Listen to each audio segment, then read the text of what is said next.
Well, we'll definitely want access to the internet, so we have a Raspberry Pi with a 7-inch touchscreen that we can put in the case. And of course, if the touchscreen isn't good enough for typing, maybe we need a little keypad. And if that's no good for touch typing, we might need a little bit bigger keyboard.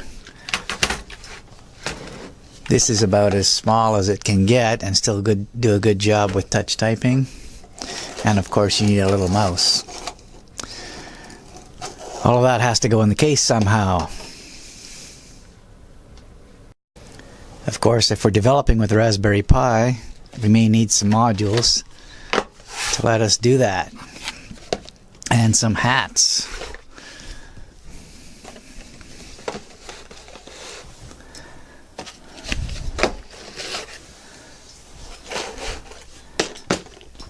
Even a Wi-Fi module. So Raspberry Pi is a popular development platform, and it's nice to have some components around when you need them. You could even have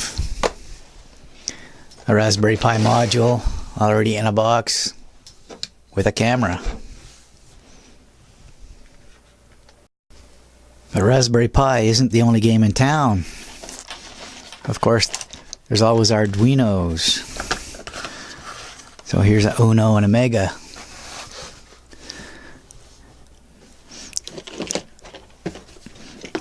And of course I have even smaller versions of that.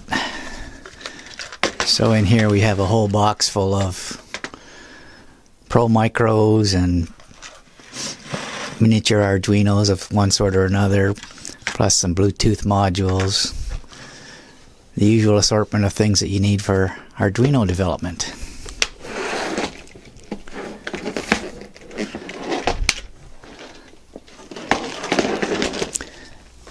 And of course we also need some other things. Here's a whole selection of power supply modules, DC to DC converters of various types, plus some custom cards that I've made for doing power distribution and so on.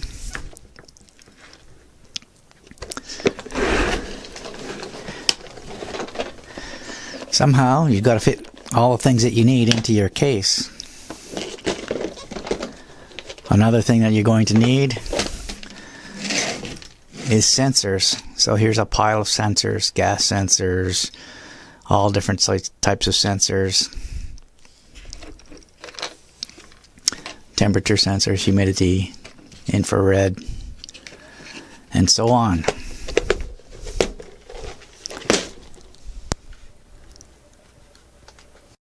I also happen to be into Cypress Semiconductor PSOC modules.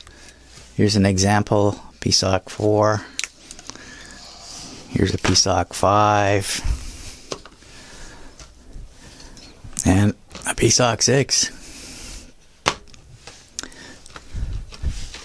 So these things are great, and you can always make different kinds of modules out of any of these things.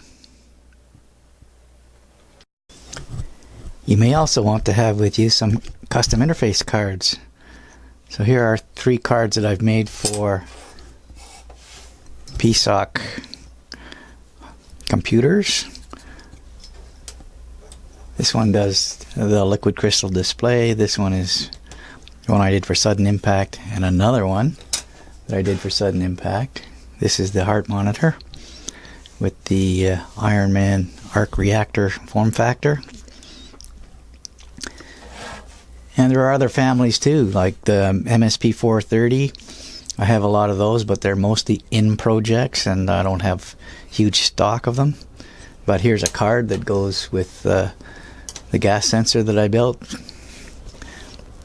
And there's also beagle bones and so on, but like I said, I don't have a lot of stock of everything that's out there.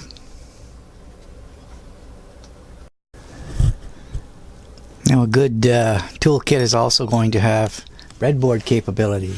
So you have breadboard, you have jumpers, In fact, all kinds of jumpers. And little boxes of jumpers. Lots of parts to do your breadboards. Lots of breadboards. Definitely a key to prototyping anything. If you're doing any kind of automation or robotics, you may need servo motors and gears and gear trains.